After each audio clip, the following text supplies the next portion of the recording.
So hello everyone, आज चाहिँ हामी समोसा कसरी एयर फ्रायरमा बनाउने भनेर कुरा सिक्छौँ। सो पहिला चाहिँ व्हिट फ्लावर लिनु पऱ्यो 2 कप जति, अनि त्यसो क्युमिन सिड हाल्नु होला 1 चम्चा, घी 1 चम्चा, सनफ्लावर स्प्रे गरिदिनु होला, साल्ट 1 चम्चा स्वादअनुसार, वाटर ठ्याक्क हालिदिनु होला। त्यसपछि पर्फेक्ट डो बनाउनु होला र 30 मिनटसम्म छोडिदिनु होला त्यसलाई।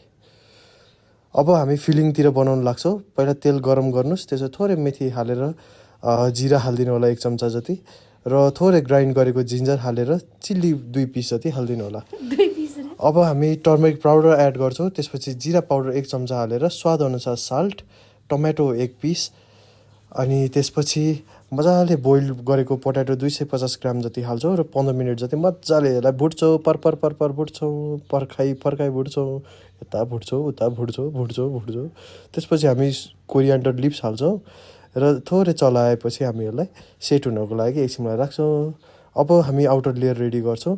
पहिला यसलाई मजाले गोलो बनाउने, गोलो त बनाउन आएको थिएन, त्यो पनि ट्राई चाहिँ गर्ने। अनि यसरी आउटर लेयर रेडी हुन्छ। त्यसपछि त्यसलाई मजाले बिचबाट काटेपछि टक्क तेल लाएर त्यसरी गरिदिने। अब यसलाई हल्का रोल गरेर कोन खालको सेपमा बनाउने। बस यति गरेपछि त पर्फेक्ट भइहाल्यो। मजाले थिचेर एउटा सेप बनाउने। मेरो चाहिँ प्यातक्क भएको थियो। अनि यसलाई चाहिँ टक्क कोन सेपमा आफ्नो हातमा राख्ने। अब हामी फिलिङ एड गर्छौँ। फिलिङ एड गरिसकेपछि त्यसलाई अपोजिट साइडमा त्यसरी नै क्लोज गरेर ट्याक्क लाएर टप थिच्छौँ। थिचेपछि समोसाको सेप, ओहो जादु रेडी भयो समोसा एयर फ्रायरको लागि। पहिला हामी चाहिँ एयर फ्रायरलाई चाहिँ प्रिहिट गर्छौँ 200 डिग्री सेल्सियसमा एकछिनको लागि होइन। त्यसपछि बटर पेपर राख्छौँ अनि समोसा टक्क चिटिक्क देखिनु पऱ्यो नि त, हाल्छौँ। त्यसपछि अन गर्नु परिहाल्यो स्विच, नत्र पाक्दैन। अनि 180 डिग्रीमा राखेर 18 मिनटसम्म पकाउने। पकाइसकेपछि हेर त बा, ओहो टल्केका, भित्र लाइट पऱ्यो पुरा।